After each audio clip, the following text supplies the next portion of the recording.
Oui, il y a plein de scènes qui ont été rajoutées. Il y a toute la comédie qu'il y avait dans la pièce, mais la pièce elle se situe dans une cave à vin.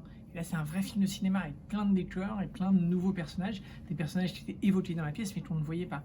Par contre, les 5 acteurs qui étaient dans la pièce sont aussi dans le film, c'est-à-dire Bernard Campan, Isabelle Carré, Éric Viellard, Mounir Amamra et Olivier Clavry. Eux, toute la distribution, j'ai pu la garder pour le film et ça, c'était super.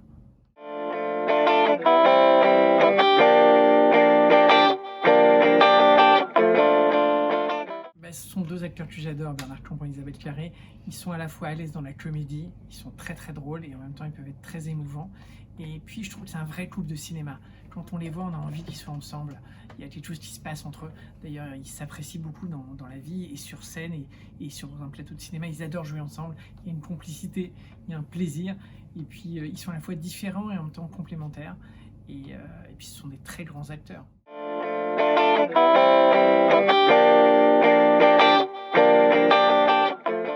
Ouais, c'est vrai que j'avais envie de faire un film qui se passe vraiment aujourd'hui, pas un film qu'on aurait pu voir il y a 20 ans. Donc il y a plein de thèmes dans le film qui sont des thèmes d'aujourd'hui. C'est vrai que ça parle de ce désir d'enfant, que Hortense est là, et comme elle n'a pas de compagnon, elle cherche des solutions alternatives. Ça parle aussi de cette solidarité qui est là avec les sans-abri. Ça parle de transmission, parce que Jacques, le caviste, prend un apprenti. Donc ça parle effectivement de plein de thèmes qui sont dans les liens qu'on peut créer aujourd'hui. Dans ce monde où parfois il y a des crises de liens, là c'est comment recréer du lien. Ça parle beaucoup de ça.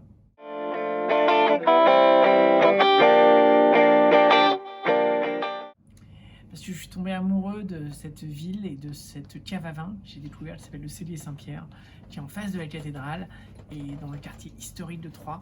Et pour moi, c'était le décor idéal pour cette aventure.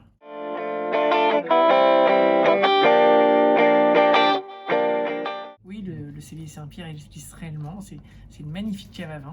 Et pour moi, c'était le décor idéal pour le film.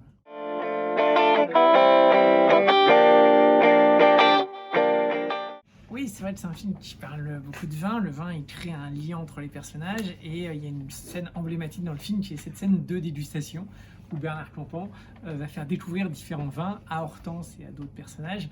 Et il va leur faire d'abord découvrir du blanc, effectivement. Donc on va être surtout sur des vins de Bourgogne. Moi, je suis pas un sommelier expérimenté, mais je trouvais que c'était super, assez ludique et jubilatoire de découvrir du vin et qu'en même temps, ce soit une scène d'amour, en fait. Ils tombent amoureux l'un de l'autre et en même temps, il lui fait découvrir des vins. Et comme disait une sommelière qui était présente ici à la projection, on en apprend plus chez un sommelier en le faisant ouvrir une bouteille qu'en le faisant parler de lui. Parce qu'en fait, il se dévoile plus comme ça.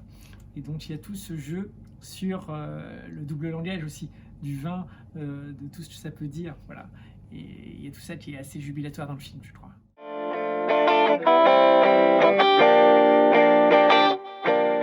Ils sont assez amateurs de vin, et l'un et l'autre. Bernard à un moment s'est constitué une vraie cave, et Isabelle, elle n'a pas de cave, mais elle est bien, elle est plutôt rouge, Isabelle.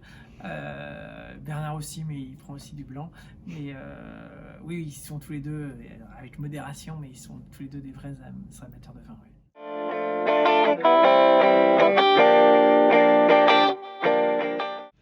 Je suis devenu plutôt Châteaubriand, mais parce que j'ai eu la chance d'en déguster. Mais bon, les deux me vont très bien. Hein. J'aime bien le rouge aussi.